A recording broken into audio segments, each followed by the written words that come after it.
truth. Welcome to Drop Me Off in Nashville with Sabastian Roberts and Scott Huger. Welcome to the little show that could, and in fact, it still does. I'm Sabastian Roberts, along with my long-term dear friend of over 20 years, Scott Huger. Scotty, what's up? 20 years? I know. No, I don't think it's been that long, Bash. Yeah, you don't, huh? You're kind of telling me my age, and that's not good. 2003 was when I had the surgery, so I met you about 2005, 20 years ago. It's been that. You know what I'm excited about, Bash, is to be able to help some indie artists or some aspiring people moving to Nashville, trying to make their way through this thing they call the music business. Right. So it's going to be fun kind of telling our story. I'm excited. And I kind of thought the same thing when, you and I have been in the business. The folks out there don't know a lot about that yet, but we're going to tell them in this half hour anyway. I've seen a lot of stages. I've seen a lot of producers. I've seen a lot of awards. I've seen a lot of red carpets along with you because of you and with your help. And I've reached a certain age and I got to a point that, what do I have left to offer music and what are we going to do from here, right? So I kind of relaxed in my own little world, I guess, so to speak. And when you brought up the idea of a podcast, I thought, you know what? Oh my gosh, we can actually still do something with music, right? But think about, it's our story.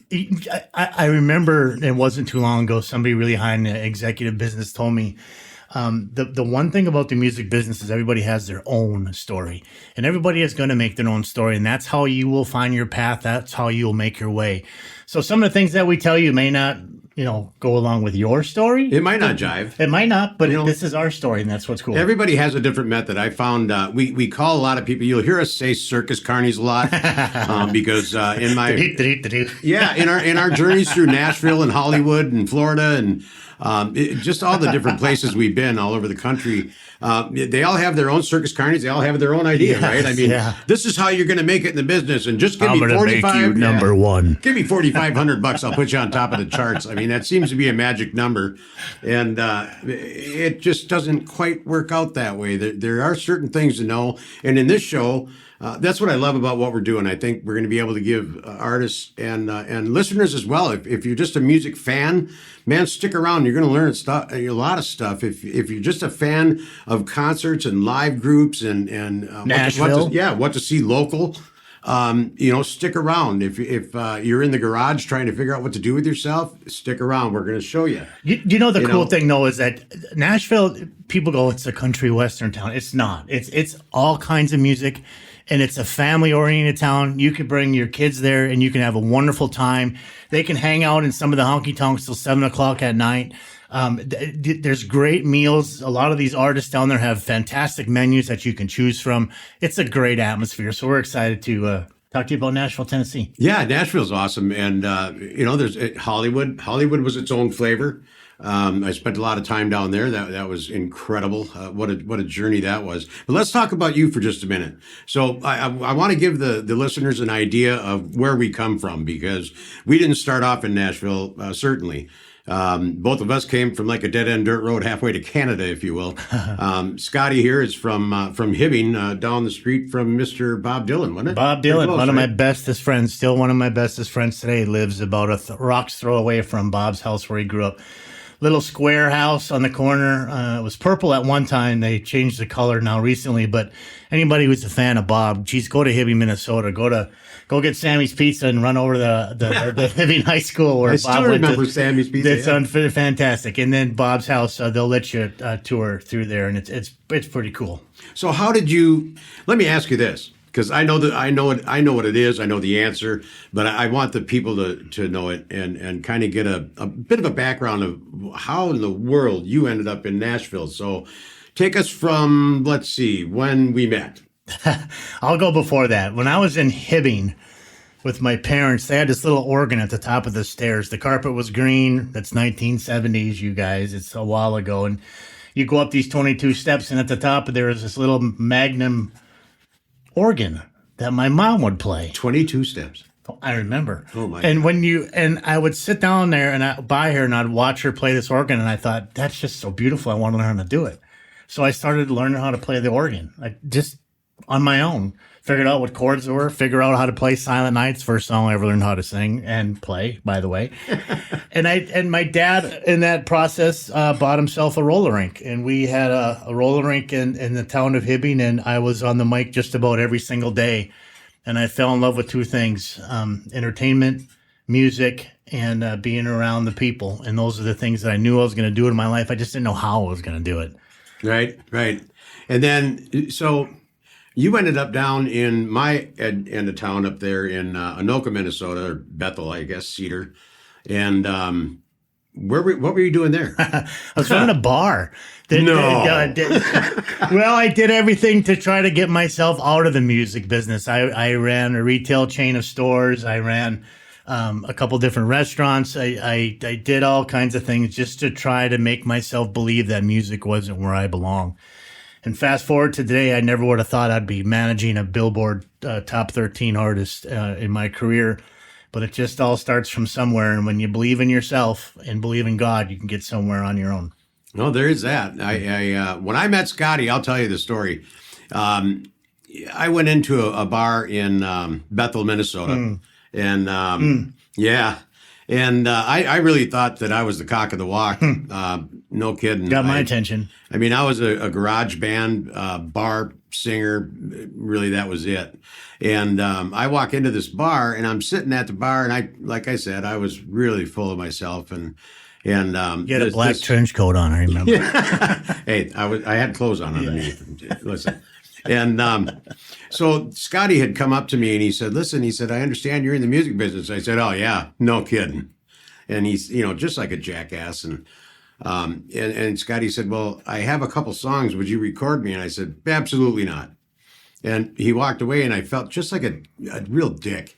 And so that bothered me for about 15, 20 minutes. And he came back by and I said, look, I'll tell you what, if you can come by on Sunday, at 10 o'clock, and I'm not talking about 9:45 or 10:15 or 10:05. I said 10 o'clock. If you will come at 10 o'clock, I'll bring the band in and we'll cut it.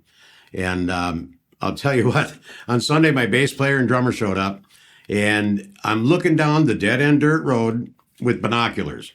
And there's a white pickup truck sitting down there, right? Yes, sir. Yeah, that white Chevy. Was it a Chevy? Yes, sir. Yeah. Yeah. What was that thing? I don't know. Yeah. They haven't sponsored us yet. Yeah. Oh, yeah. We're not getting paid.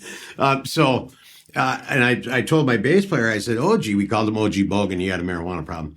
And I said, I think that's him sitting down there. And he waited, honest to God, he waited until 9:59 and he 10. rolled up. Yep. He rolled up that dirt road, pulled in the driveway at exactly 10 o'clock. You said 10. And so that's kind of where a lot of this started. Actually, that's where a lot of this started because Scotty came in and I listened to the songs and they were good.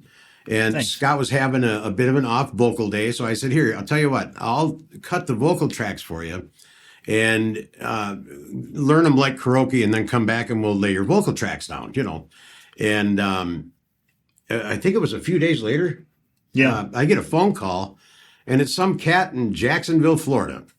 And he says, hey, is this Sabastian? I said, well, who's this? I think it's a bill collector, And he says, well, this is so-and-so from Jacksonville, Florida. And I manage Tommy Two-Tone and Leonard Skinner. And he's dropping names. And I said, what? He said, is that your voice on this CD? I said, what voice?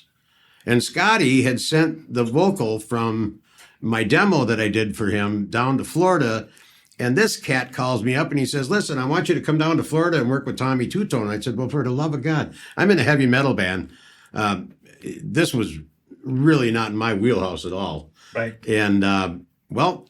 You know why, though? You could sing. Well, And I had that connection. I had that connection with Steve down in Florida, and I knew you could sing, and I knew you could sing better than me, and I knew I was out competition. So why not help somebody who helped me? That's how I work. You connect the dots. Well, it connected a heck of a lot of dots. Yeah, thanks, because, yes, we went down to Florida, and I ended up working with Tommy Two-Tone, and Scotty and Tommy and I got together in that was an apartment in Smyrna, right? Yeah, an apartment there in Smyrna. In Smyrna, Tennessee, yeah. And we wrote a record called It Is What It Is. And Tommy, Scotty, and I collaborated on this thing. And next thing you know, we're in Omni Studio a few days later, like 3 days later. And we cut a record in a day. In a day. And it was fantastic. Well, this is some of the kind of stuff we're going to tell these guys about. Our story, how it works, how we got there, what we did, the fun part, the icky part, the yelling matches, the assholes. We've had a lot of that. Yeah. We have. Sometimes, we didn't get along very well, but it was just a creative thing. Sometimes I was smarter in certain things on the business side. And always.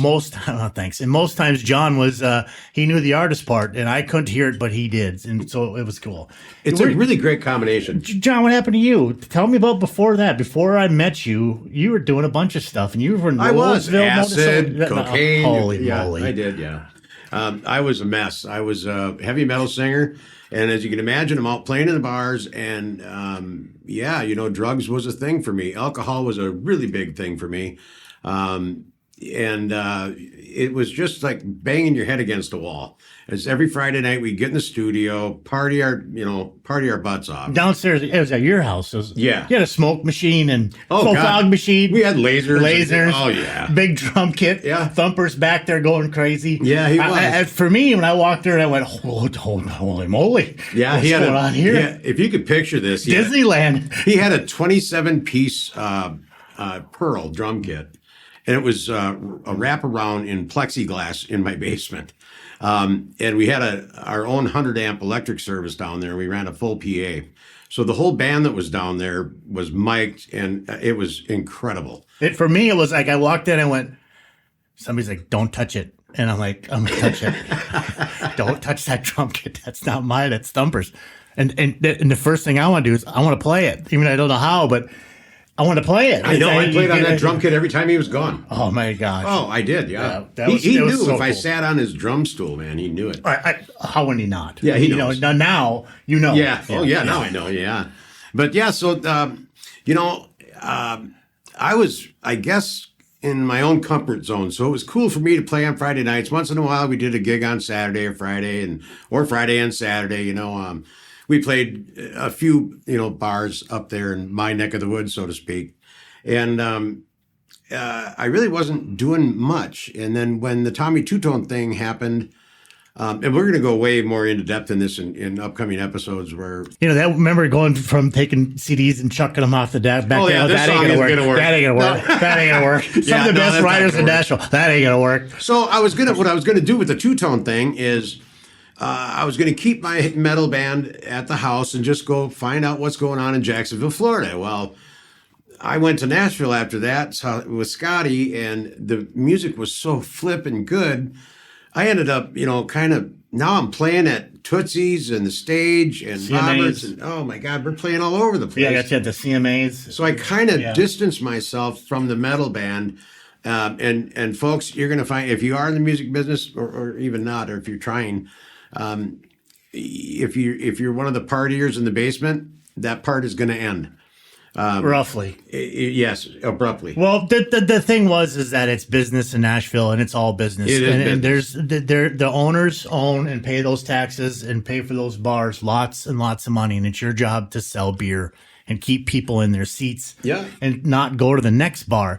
So when we brought down a couple of John's player, we literally looked at the board op and said, mute 6. Yeah, we won't kick him off the stage because we don't hurt his feelings, but nobody's going to hear him. That is a true story. I brought my bass player down from Minnesota, and I got up in the morning, and we were doing the CMA, right? Yep. And we were doing four shows a day at Tootsie's, and they were kind enough to let us have the main stage. It was just a wonderful thing.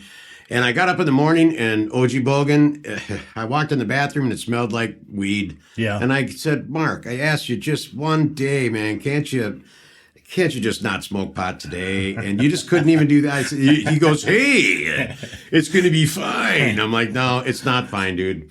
But what we're saying by that is, the partying doesn't work at this next level. If you're happy being in a basement and getting hammered and thinking you sound great and staring in a mirror, it's great. You can have a nice career. That's awesome. And if you carry a tune, you'll have a nice career on your hometown. Do it. It's great. Fun. It is a good time. But remember, it's called the music business. That's fact. And the business sometimes, and especially today, is before the music.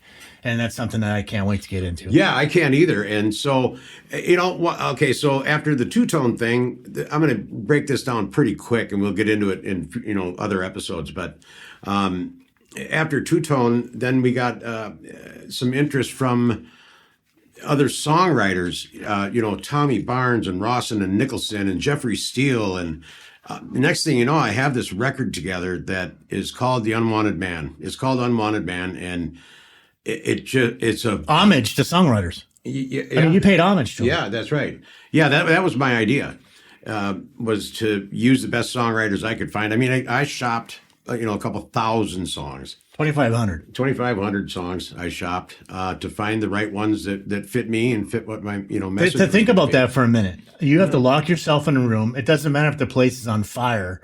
You have to find the best 20 and then work down from there. Well, that is not easy. Yeah, Oliverius told me,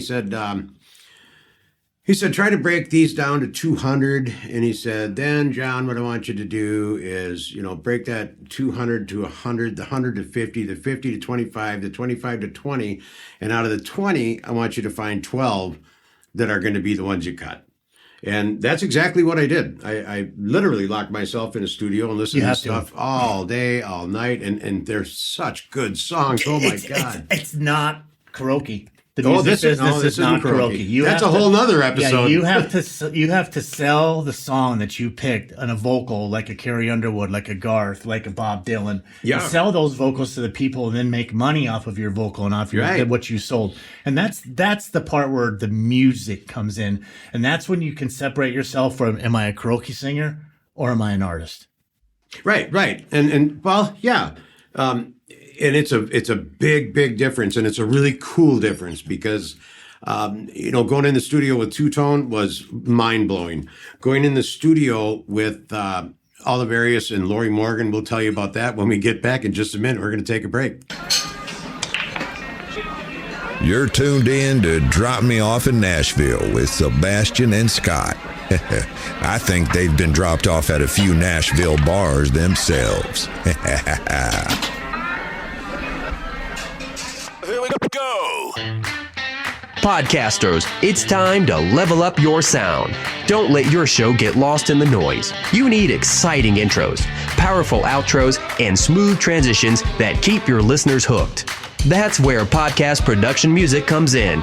From polished production elements to custom sound design, Mark Maynor is your audio production professional, delivering broadcast quality results every time. Call Mark at 727-609-7366 or visit podcastproductionmusic.com. That's podcastproductionmusic.com, and bring your podcast to life. Sound Pro, stand out. Podcast production music. So we're back. Scotty and I are laughing all the time when we do this stuff, and I mean, my God, is this just fun or what? Oh my God! What about our producer Mark? I mean, so we gotta get into that because this guy is a gem, and we're blessed to have him. But we'll get into that for sure. Yeah, and you just heard the promo on this, and I want to explain something to everybody. Oh, what a talent! Scott and I are not here making money. It's not about that. This is about partnerships, friendships, and co-branding. That's another episode we'll talk about again, right, Scotty? Yeah, for sure. We have to have co-branding. Co-branding is everything in the music business. Don't take, see how much you can give and see what that gets you in Nashville. That's exactly right. And I've been told that a lot. It works. And do a lot of listening. I learned that day one. Shut your mouth and listen. And then as time goes on, you'll start to be able to apply because you'll start hearing it over and over again. But we got to get back into that record that you did where you're paying homage to all them great songwriters. Right. Let's tell that story quickly about when we were in the parking lot. So, yes, okay. So, Scotty and I are in the parking lot. This is after we had cut the 12. In Nashville. We already cut the 11 or 12 tracks. Already done. And we're in the parking lot, and I'm doing fixes. I had come back to Nashville to do some fixes. There were some things in the record that I heard that were a little bit of hiccups, and I just wanted to fix a couple things. Well, Scott said, look, he said, as long as we're here, why don't you cut the song you wrote about your dad? And I said, no, I'm no songwriter. Well, here's the thing, though, Bash, is that this was a heavy metal song. You guys play this in the basement. I mean, you're tearing it up. Yeah. This had no business in the country market. Right. But the way you wrote it, it could have been cut in any genre. So when I heard that thing, I'm like, wait a minute here. We have to get something on this record that you did.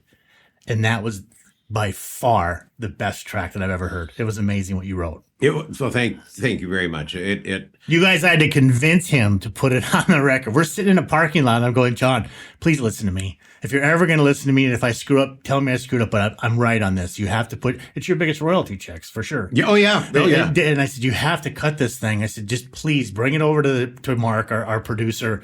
Talk with him, have him play a little piano on it, see if we can countryfy this thing in your style and see what happens with it. Were you happy with the cut? Oh my God. And we did. It was everything. We added oboe, pedal steel, and a very Journey sounding guitar. Oh yeah. It sounded a lot, like that 80s, hair metal. Hair band. Hair band love songs kind of thing. But the first three notes capture you. Yes. You know, some songs you go, oh, this is going to be bad. That thing was just solid. I mean, it got you all the way to David Kirschenbaum's 60 platinum records. And I mean, that song was just one of the other ones that went on to continue to grow. So it was an amazing journey with that record for sure. Yeah, it ended up actually taking me to the LA Music Awards. And that's where I met one of the judges was David Kirschenbaum. He did Tracy Chapman and Janet Jackson. God, look what they just did with Tracy's new song with Luke Combs. I know it. Unbelievable. Yeah, he's still working. He's still working. There's so much, you guys, we're going to get into, and we're excited to share all this with you. We have a lot of experience at a lot of different things. Again, it's our story. It may not be your story, but it's our story, and that's what we're excited to share.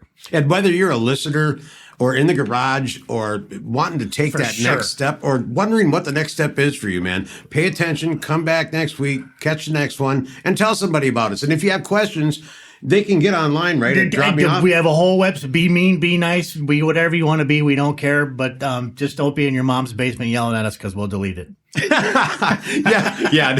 that. But if you have questions or topics or ideas you want us to talk about, feel free to drop us a line. Yeah, if we can help, we will. We're pretty much retired. This is what we do now, so we have time to really focus on what we're doing here. What about the guests? Think about the guests we're bringing. Oh my gosh, you know what? And that's going to be their story and thing that they're going to be sharing it. And we're excited for that because you guys, we have everybody from producers, from music investors to families who come down to Nashville and just enjoy themselves down there and what they did. I'm telling you, it's an amazing town. It's an amazing city. And we look forward to sharing Drop Me Off in Nashville with y'all. And we are really having a good time. I just said y'all, and I'm from Hibbing, Minnesota. I know, isn't that right?